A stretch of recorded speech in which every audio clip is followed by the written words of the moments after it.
It all started at a dazzling gala in Panama City, where the elite toasted to success, unaware of the storm brewing. Meanwhile, in a small apartment, a hacker was piecing together a story that would shake the world.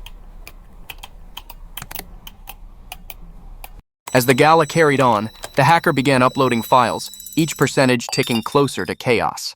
Back at the gala, a fractured champagne glass mirrored the cracks forming in their empire.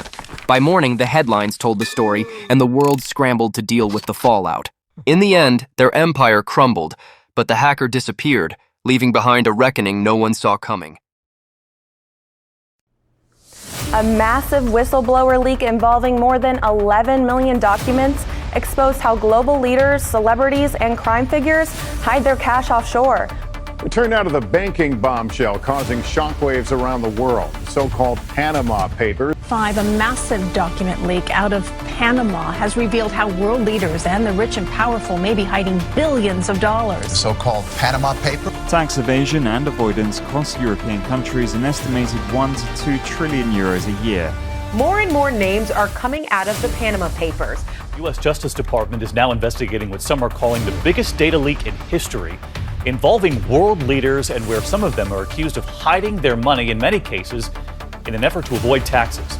Several world leaders are under fire this morning after being implicated in the so-called Panama Papers. Believe it or not, Vladimir Putin, David Cameron, and Emma Watson all have something in common: ties to the Panama Papers. In the news over the last couple of days, we've had another reminder in this big dump of data coming out of Panama that tax avoidance is a big global problem. There's no offshore trusts, no offshore funds, nothing like that. Lo de Panama Papers está equivocado. Nosotros somos grandes incorporadores, pero afuera, en las Islas Vírgenes, en Bahamas, en Nevada. In our understanding, this is nothing else but a reflection of, let's say, an overwhelmed Putinophobia. It's not unique to other countries because, frankly, there are folks here in America who are taking advantage of the same stuff. A lot of it's legal, but that's exactly the problem. And unless the United States and other countries lead by example in closing some of these loopholes and provisions, then in many cases you can trace what's taking place, but you can't stop it.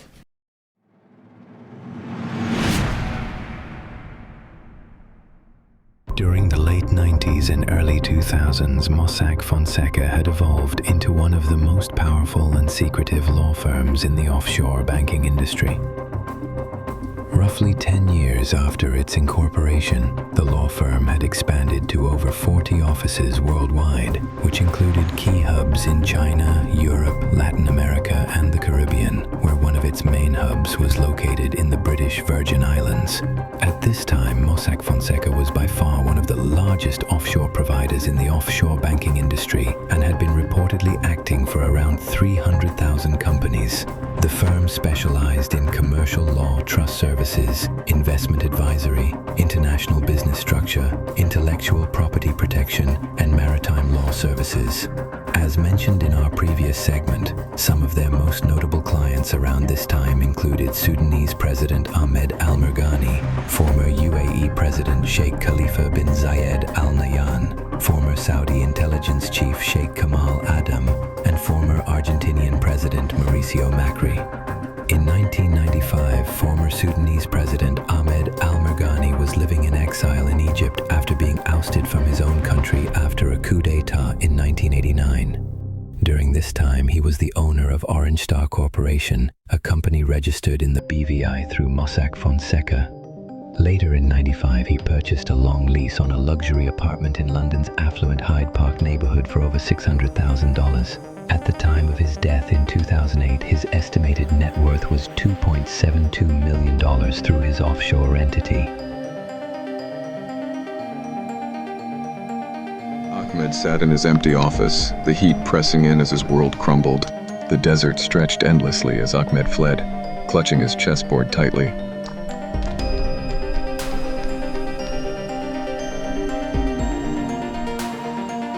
In Cairo, Ahmed lived quietly, the chessboard his only companion.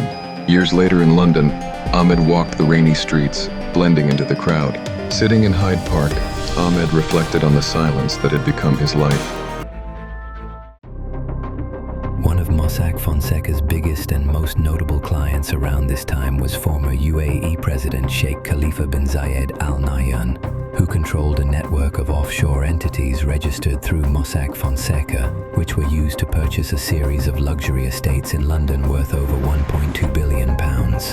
While former Saudi intelligence chief Sheikh Kamal Adam was listed among Mossack Fonseca's clients in the Panama Papers leak, little is known about the former Saudi intelligence chief's business connections with Mossack Fonseca. It is known, though, that Sheikh Kamal Adam was a key intermediary for the CIA in the Middle East during the 1970s.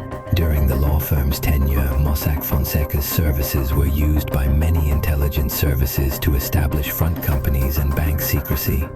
Their services allowed clients such as Adham to conceal ownership and financial flows, shielding his identity from public disclosure and scrutiny. It all started with a quiet exchange in a shadowy hotel lobby. Back at his apartment, the hum of the fax machine filled the silence. Every piece of paper shredded felt like erasing a layer of truth.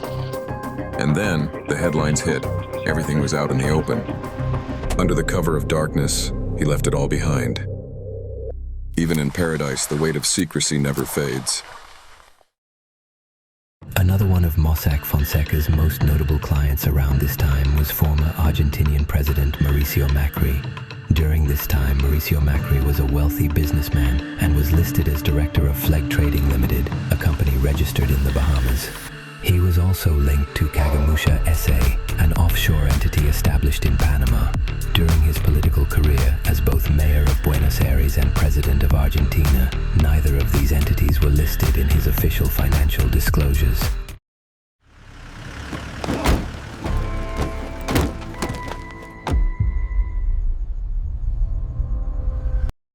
On August 23, 1991, Mauricio Macri was kidnapped by a criminal ring composed largely of corrupt police officers of the Argentine Federal Police Force and ex-presidential security agents of Jorge Rafael Videla, Argentina's military junta dictator from 1976 to 1981, during the country's national reorganization process, which was also colloquially known as the Dirty War.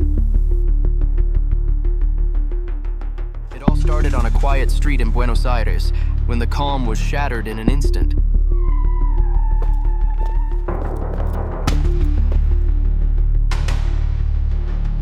In the darkness of a basement, fear and power collided in whispers. In the quiet of his study, a father faced the hardest decision of his life. As the city lights came into view, the weight of it all settled in. After being held captive for nearly 2 weeks, his father, Franco Macri, paid the kidnappers a ransom of approximately $6 million for his release. The experience of Mauricio Macri's abduction exposed him to the deep-seated levels of political corruption and instability within Argentina's law enforcement agencies, military personnel, and government. It left a lasting impression on him, prompting him to reflect deeply on his own personal responsibility to civic duty and the need for reform. This event eventually became the catalyst for his career in politics later in life. Following his abduction, Mauricio Macri became president of the Boca Juniors Football Club in 1995. His success in leading the football club gained him public recognition and made him a renowned figure in Argentina. In 2003, he founded the political party Commitment for Change, which later evolved into the Republican Proposal, or Propuesta Republicana in Spanish, commonly referred to by its abbreviations, PRO. That same year, he ran for mayor of Buenos Aires. While he won the first round of voting, he lost the runoff to the city's incumbent mayor, Aníbal Ibarra. Undeterred by the loss, Macri continued to build his political power base and was elected as a national deputy of Buenos Aires in 2005, being a member of the country's lower house of its National Congress. In 2007, Macri was elected mayor of Buenos Aires and officially sworn into office on December 10, 2007. In 2011, he was re-elected to a second term and served until 2015, when he was officially elected president of Argentina.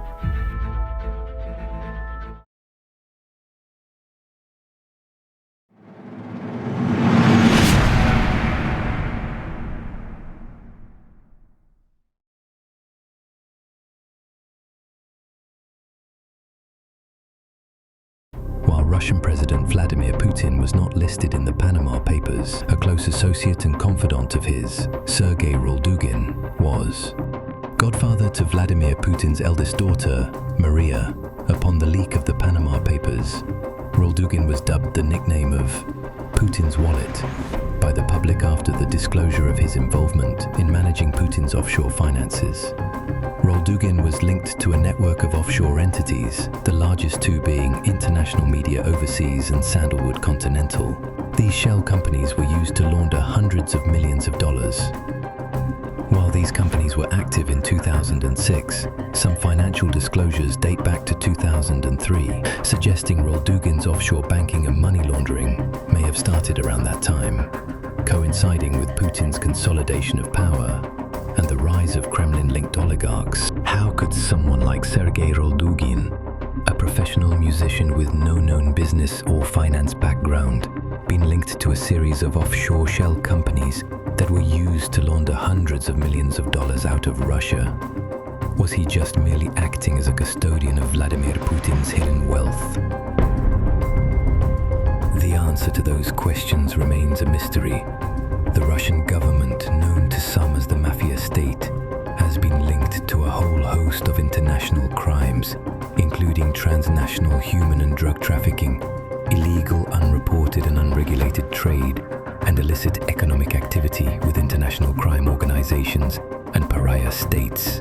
Many of the Kremlin's critics have suffered suspicious deaths and disappearances, yet those loyal to Vladimir Putin and his regime are rewarded handsomely for it. Vladimir Putin has built a system where loyalty is rewarded, not just with proximity to power, but with access to vast wealth. His inner circle, often referred to as the Siloviki, meaning strongmen, includes longtime allies from the Federal Security Services, state-owned enterprises, and top key ministries. Putin's loyalists often receive exclusive access to billion-dollar infrastructure, energy, and defense contracts. Arkady Ruppenberg, a childhood friend of Putin's and co-owner of Stroygazmontaj, a private infrastructure firm, was granted a contract to build the Crimean Bridge. Gennady Timchenko, a close ally of Putin's from St. Petersburg and co-owner of the Gunvor Group, an international energy and commodities trading firm registered in Cyprus, has been given enormous profits from Putin in the oil trading and pipeline construction industry. Putin has also placed his loyalists at the helm of state-owned enterprises, such as Igor Sechin, head of Russia's energy giant Rosneft, Alexei Miller, CEO of Russia's gas giant Gazprom, and Nikolai Tokarev, head of Russia's oil pipeline giant Transneft. Throughout his presidency, Putin has lived an extremely lavish lifestyle and has purchased a series of luxury goods off of illicit funds, including 20 presidential residences, 2 super yachts, his $716 million flying Kremlin presidential aircraft, along with 58 other aircraft and helicopters, an armored luxury train dubbed the Ghost Train, an estimated $700,000 watch collection, and a luxury vehicle collection of around 700 cars. How could a president with an average annual salary of around $125,000 per year possibly afford this standard of living? If he were to step down from power and resign, would he be able to keep all of his inherited assets and estates? Most likely not, unless he turned it over to one of his cronies in his inner circle, whom he's enriched over the years, who would protect him from prosecution and asset forfeiture. Throughout his tenure, Vladimir Putin has largely privatized the Russian business sector to disclose its shady business dealings from the public. Upon the release of the Panama Papers, thousands of Russian shell companies were found to be registered in offshore financial centers located in the British Virgin Islands, Cyprus, and Panama. These Kremlin-controlled proxies are often used to conceal ownership of luxury assets, transfer capital undetected, and evade international sanctions. Russian elites have been known to funnel their money into London real estate markets, earning London the nickname Londongrad. Swiss and Austrian private banks, and international luxury markets. Prior to the release of the Panama Papers, investigations conducted by the Organized Crime and Corruption Reporting Project uncovered a $20 billion scheme that occurred between 2010 and 2014, dubbed by the media as the Russian laundromat, that involved fake loans being transferred between shell companies through Moldovan and Latvian banks. Further investigations uncovered court rulings made by corrupt Moldovan judges which authorized Russia's dirty money transfers. These funds were laundered through companies based primarily in the UK, Cyprus, and New Zealand, and then transferred to other Western banks and financial institutions abroad. Its modus operandi was as follows. 2 fictional companies, most often located in the United Kingdom, Cyprus, or New Zealand, would create a fraudulent loan agreement, and a Russian company, the actual source of the illicit money, would guarantee this loan.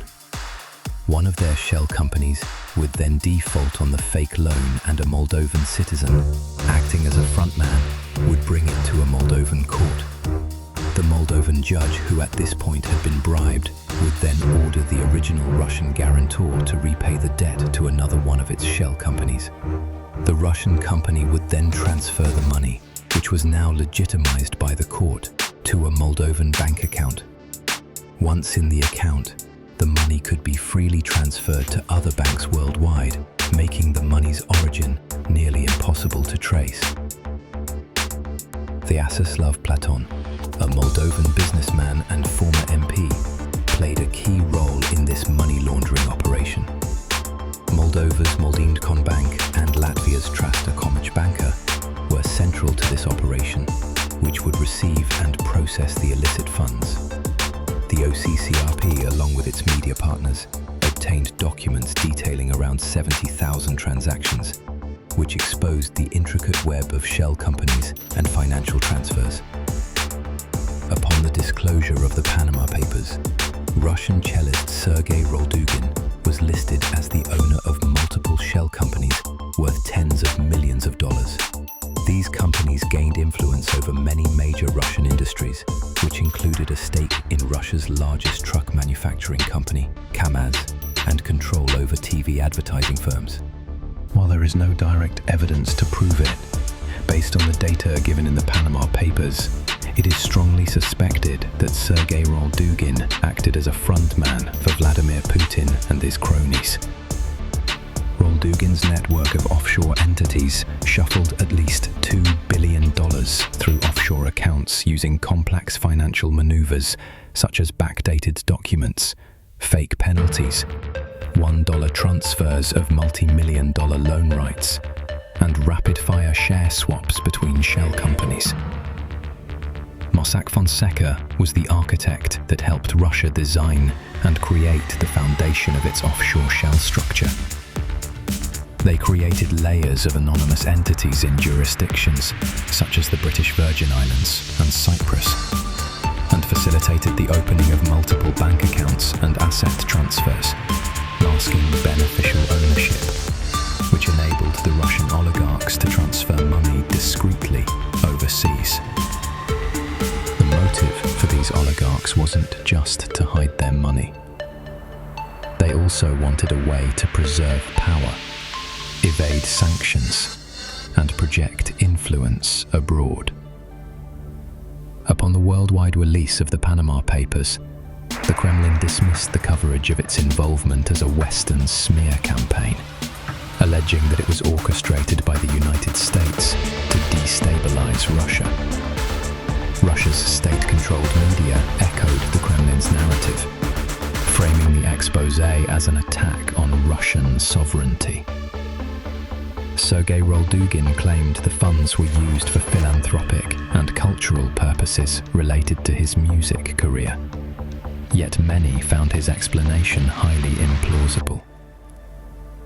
While the revelations of Russia's involvement in the Panama Papers didn't trigger political upheaval inside Russia due to the country's tight media suppression, the disclosures did intensify Russia's worldwide scrutiny, expanded its international sanctions, and reinforced Russia's image as a global hub of strategic corruption and offshore manipulation.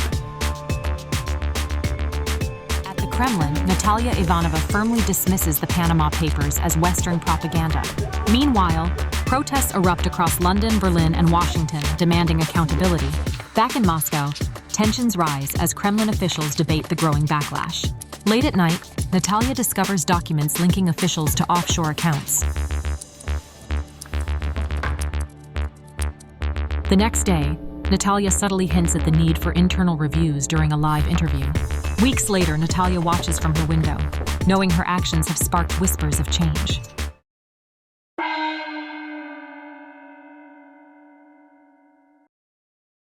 Throughout China, Mossack Fonseca had more offices than any other country, which included major hubs such as Shanghai, suggesting a high demand for offshore services for China's elites. Since taking office in 2012, General Secretary of the Chinese Communist Party, Xi Jinping, has positioned himself as a champion of transparency and anti-corruption, emphasizing the importance of moral discipline, clean governance, and the need for officials to lead by example and be positive role models for younger generations to look up to. One of the core socialist values of the Chinese Communist Party is He Xie She Hui, which the party has used to describe the People's Republic of China as a harmonious society. Based on statistics by the World Bank, more than 300 million people in China live on less than $2 a day. According to Forbes magazine, China's top 100 richest citizens have accumulated a fortune of more than $450 billion, with an average net worth of $4.5 billion each.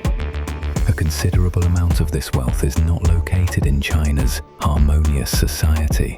Most of it is in offshore tax havens, concealed under the anonymity of shell companies and nominee directors. Upon the revelation of the Panama Papers, Xi Jinping's brother-in-law, Deng Xiaogui, was found in the documents along with Li Xiaolin, one of the wealthiest women in China today, and daughter of former Prime Minister Li Peng, known in the media as the Butcher of Beijing, after his role in the Tiananmen Square massacre. In China, politicians and their families aren't required to declare their assets. Years before the whistleblower leak of the Panama Papers, British businessman Neil Heywood, a consultant and intermediary for his firm, Heywood Boddington Associates, lived and worked in China for many years and had helped Western firms navigate China's opaque political and business landscape. While in China, Heywood established close ties with Bo Xilai, a powerful Communist Party chief located in Chongqing, along with his wife, Gu Kailai, a prominent lawyer and businesswoman. Working primarily in the municipality of Chongqing, located in southwestern China, Heywood became what the Chinese elites referred to as a white glove, pronounced as Bai Xiao Tao in Chinese, which is someone who handles sensitive financial dealings on behalf of powerful families who must avoid direct involvement with their finances. Heywood helped Bo Xilai's family move money abroad and later assisted his son, Bo Guagua, attain schooling abroad in the UK. Heywood and his firm were involved in setting up offshore financial structures and facilitating discreet financial transactions for the Xilai family. His firm, Heywood Boddington Associates, claimed to serve UK business interests in China, yet the firm's real value was in its political connections. At one point, Gu Kailai asked Heywood to help move a massive sum of money abroad as part of a broader effort to protect and conceal the family's wealth. In response, Heywood demanded a larger cut than Gu Kailai expected. As tensions escalated, he pulled a chilling ultimatum on the family, stating, "If you think I'm being too greedy, I won't take a penny, but I could expose it." Heywood's ultimatum Combined with his knowledge and management of the family's offshore dealings, Gu Kai-lai deemed a major threat to the power and security of her family. Gu feared that Haywood would publicly disclose the sources and structures of the family's hidden assets, which wouldn't only sabotage her public reputation, but her husband, Beau's, future political ambitions as well.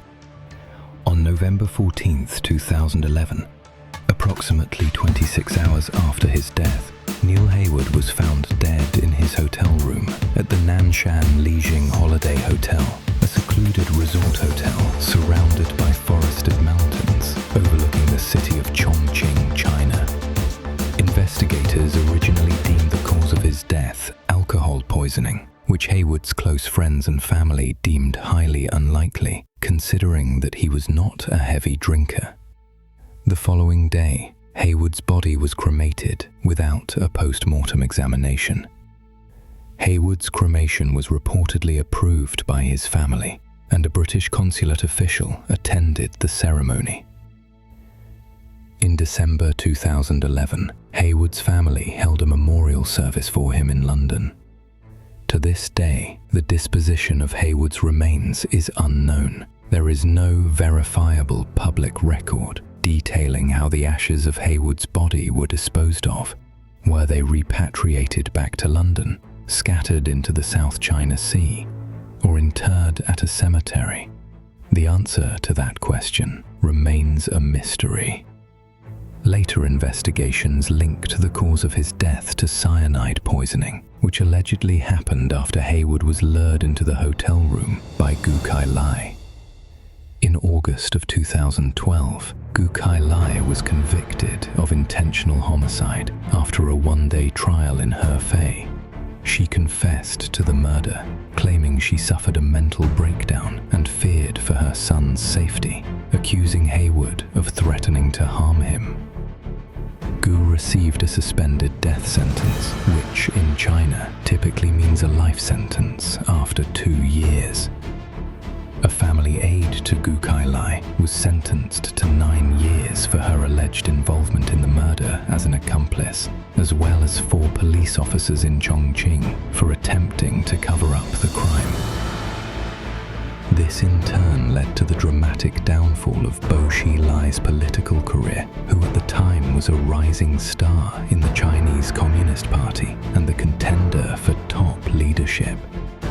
Bo was later convicted of corruption and abuse of power and sentenced to life in prison.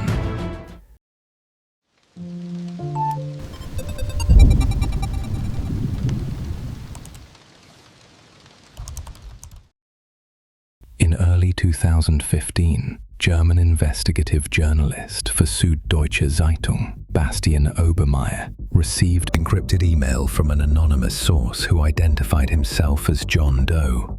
The message stated, "Hello, this is John Doe, interested in data." Obermeier responded asking, "Who are you?" The anonymous source replied, "I'm no one, just a concerned citizen." In return, Obermeier stated, "We're very interested." In their dialogue, John Doe made it clear that he wanted Obermeier publicized the material he was providing him with, making the crimes of the public figures involved known worldwide, shouting their dirty deeds from the rooftops. When questioned over his motive, John Doe responded saying, "I can't explain my rationale without making my identity clear. There is just a mind-boggling amount of criminal activity going on here." Obermeier concluded their first contact by asking the anonymous source how much data he had for him, and John Doe's response was, "More than anything you have ever seen." John Doe made it clear to Bastian Obermeier that he was not a rogue, covert agent working for any particular government by stating, "For the record, I do not work for any government or intelligence agency, directly or as a contractor, and I never have." John Doe would periodically, from time to time, all the way from their initial contact to the global fallout of the scandal, transfer chunks of data to Obermeier, which would eventually become a massive 2.6 terabytes of data, the largest data leak ever in the history of journalism. In the quiet of a basement, the first spark of truth begins to flicker. Across the globe, curiosity stirs as the encrypted message is received. The files reveal secrets hidden in plain sight, shaking the foundations of power. The revelations spark outrage, and the streets fill with voices demanding change.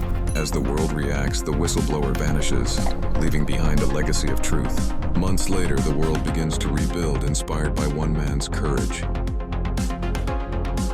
The data dump would include 11.5 million documents, including emails, contracts, passports, and internal records spanning nearly 40 years, revealing how world leaders, celebrities, criminals, and corrupt corporations hide their fortunes, dodge taxes, and launder money.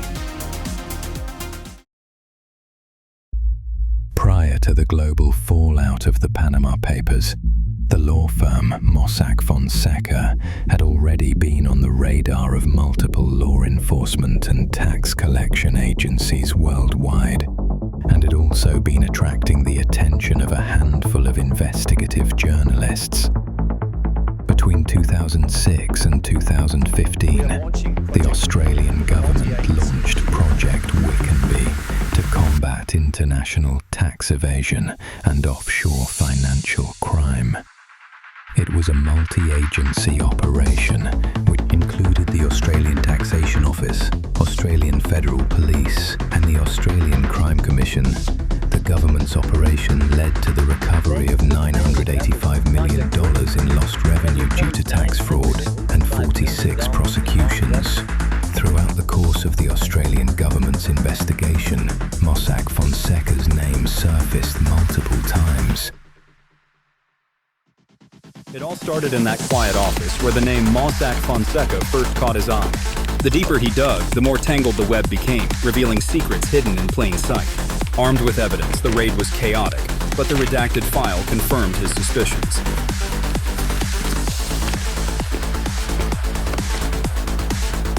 The courtroom was tense as the prosecutor revealed the shocking scope of the operation. Back in his office, the final puzzle piece fell into place, revealing the chilling truth. Even as the investigation ended, the shadows lingered, and he vowed to keep fighting.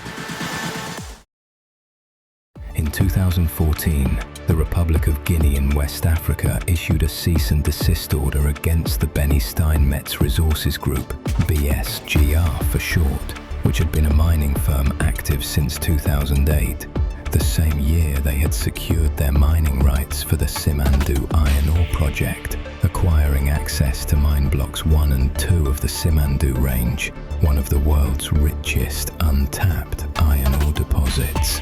Many suspected that BSGR obtained these rights after bribing Mamadi Touré, wife of then-President Lansana Conté, after offering her $9 million. A couple of years later, BSGR sold 51% of their rights to Vale, another mining firm, for $2.5 billion. Despite their initial investment of only $160 million, a staggering profit that put BSGR on law enforcement's radar. It was later discovered that Mossack Fonseca had helped BSGR conceal their shady financial dealings through a shell company called Pentler Holdings, which had been used to funnel their payments to Mamadi Touré. Their shell company was based in the British Virgin Islands and managed by Mossack Fonseca's Swiss branch. In August of 2014, Mossack Fonseca's legal department flagged the shell companies Pentler, Windpoint, and Astapac, all tied to BSGR, for internal review after receiving a tax information exchange agreement notice from the US government. Right around the same time, BSGR's mining rights were revoked by the government of Guinea. In December of 2014, Vice journalist Ken Silverstein published an article titled "The Law Firm That Works with Oligarchs, money launderers and dictators, which summarized Mossack Fonseca's shady business dealings and ties to dictators and human rights abusers such as Rami Makhlouf, cousin of Bashar al-Assad and Syria's wealthiest citizen, and Lázaro Báez, an Argentine businessman accused of laundering tens of millions of dollars through shell companies. The article also discussed how Mossack Fonseca exploited MF Corporate Services, which was a closely linked law firm in Las Vegas, to register anonymous shell companies in the United States. Some of these individuals setting up these companies had absolutely no legal background, such as a former cocktail waitress turned nominee director. Silverstein summarized Mossack Fonseca as the world's shadiest car dealership, selling shell companies as getaway cars for criminals. Shortly after receiving the trove of data from his anonymous source, Bastian Obermeier and his partner from Süddeutsche Zeitung, Frederick Obermeier, contacted the International Consortium of Investigative Journalists, ICIJ for short, to aid them in analyzing the data. Their outreach would expand to over 370 journalists from over 100 media outlets across 76 countries to aid them in their investigation, building a massive global investigative network. This marked the beginning of what would become the largest and most coordinated investigation in the history of journalism, leading to the creation of a new concept called global network journalism, permanently reshaping the face of journalism across the world forever. Shortly after their initial contact, the ICIJ created a secure digital newsroom for all parties involved in the investigation to communicate on. Global iHub, a custom-built encrypted platform enabling hundreds of journalists across dozens of countries to communicate on. The leak, 2.6 terabytes of data, spanned decades of Mossack Fonseca's existence as a firm. Journalists carefully passed through emails, contracts, passports, and spreadsheets of Mossack Fonseca's data, mapping out a vast offshore web used by politicians, celebrities, criminals, and corrupt corporations to evade tax and international sanctions.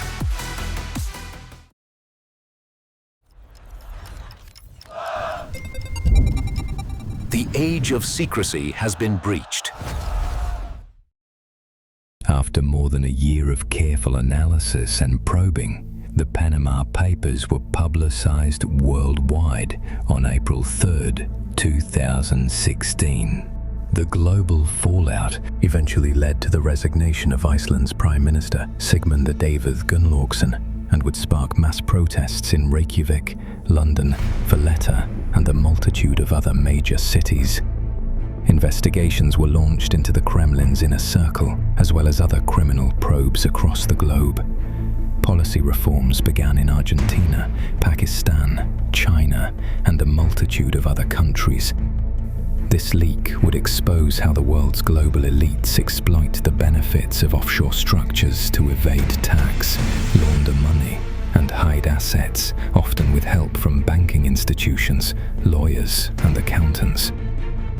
Editors in Hong Kong and Venezuela ended up facing termination amid the midst of the data leak, and journalists in Panama printed their stories in undisclosed locations due to the threat level of violence against them. Journalists Bastian Obermeier and Frederick Obermeier would end up publishing an international bestseller, The Panama Papers, breaking the story of how the rich and powerful hide their money. The identity of the leaker, John Doe, remains anonymous to this day.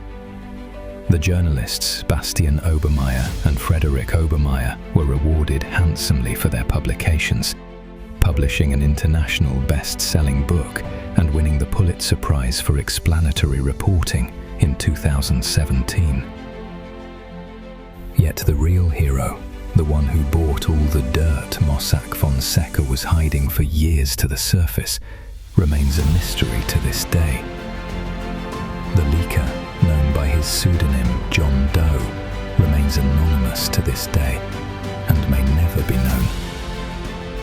One of the many journalists investigating the leak, Daphne Caruana Galizia, a heroic and fearless Maltese journalist, paid for her efforts in exposing global corruption with her life. Maybe for John Doe, or whatever his or her real name may be, doesn't need to publish an international best-selling novel or be awarded a Pulitzer Prize to feel a sense of fulfillment. He or she doesn't need any sort of external validation to fulfill their own personal content. After all, as John Doe stated upon his first contact with Bastian Obermeyer, he was just a concerned citizen wanting to make the crimes of the public figures involved known worldwide. And that was all he needed to fulfill his sense of content, his sense of duty and purpose to making this world a better place. If that was his purpose, his motive, the reason why he disclosed the Panama Papers worldwide, we can most certainly say that he far exceeded his purpose in disclosing the data leak. He did more than just expose the financial crimes of public figures in hiding their assets abroad. He completely changed the face of global network journalism forever. In John Doe's manifesto, The Revolution Will Be Digitized, released in May 2016, a month after the whistleblowers' leaks were disclosed, he stated that his actions were driven by a strong, deep-seated belief that income inequality and the political and corporate corruption of the world's global elites were one of the greatest threats to society at large. As he stated in his own words of his manifesto, shell companies are often associated with tax evasion, and worse. They are used to carry out a wide array of serious crimes. To this day, it is unknown whether the anonymous leaker, John Doe, was an employee or contractor within the firm. Some have speculated that he could have been a disgruntled insider with access to the company's servers, a contractor or IT specialist, or a third-party hacker who breached the firm's servers. Regardless of what John Doe's relationship was with Mossack Fonseca, he was obviously a concerned global citizen and global human rights advocate with access to the law firm's internal data, who had some degree of expertise in the field of information technology and encrypted communication. Mossack Fonseca's claim that they were a law-abiding firm that operated within the boundaries of international regulations and did not knowingly assist criminals, terrorists, or human rights abusers in financing or evading sanctions and adhered to the Know Your Customer principle, a cornerstone of global banking compliance, were clearly disproven by the records John Doe disclosed.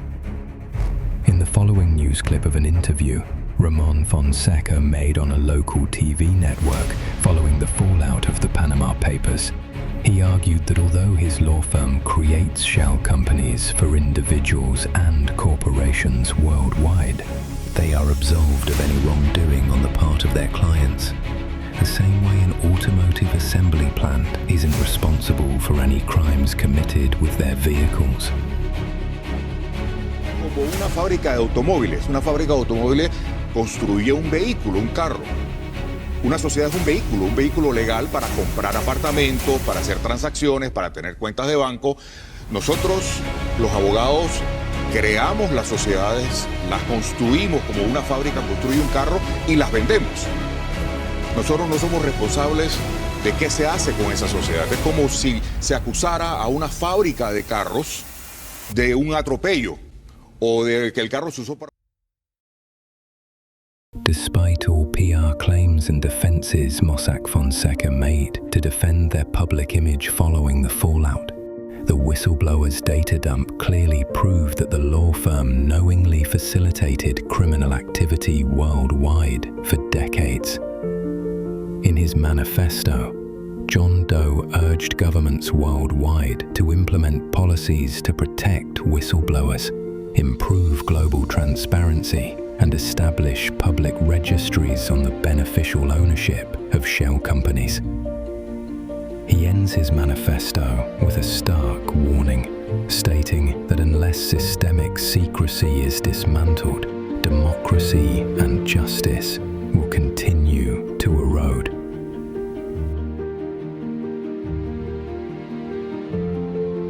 In the immediate aftermath of the Panama Papers data dump, hundreds of probes were launched worldwide by multiple law enforcement agencies across multiple jurisdictions into crimes involving the abuse of offshore banking and financial secrecy.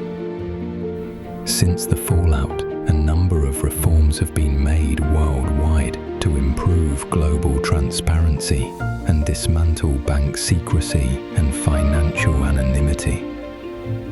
The Organization for Economic Cooperation and Development expanded their policies on their automatic exchange of information and grew to over 100 jurisdictions participating in their efforts to prevent tax evasion and make offshore financial holdings visible to all member states.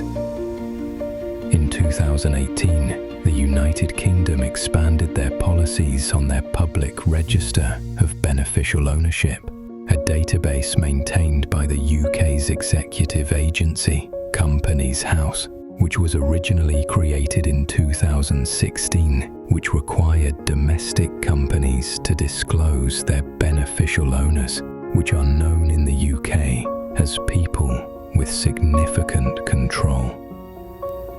In 2018, the British government passed a law requiring both foreign and domestic companies that own assets in the UK to disclose their beneficial owners.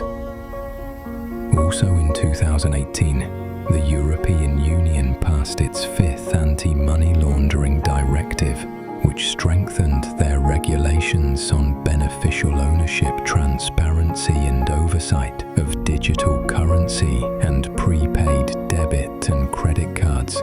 This directive also required all member states to create centralized registries to share banking and financial data.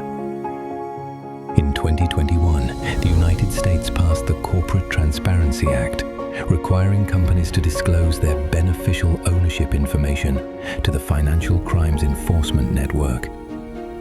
Following the Panama Papers scandal, which placed an enormous amount of pressure on the country of Panama itself to implement measures to improve their global transparency, they have since created their own Committee of Independent Experts to review their own laws concerning financial transparency, with the goal of aligning themselves with international standards on tax transparency and anti-money laundering. They have also since joined the Organization for Economic Cooperation and Development's Common Reporting Standard and agreed to automatically exchange their banking and financial data with other countries. This marked a major turning point, which was a significant shift from the country's previous resistance towards global banking transparency initiatives.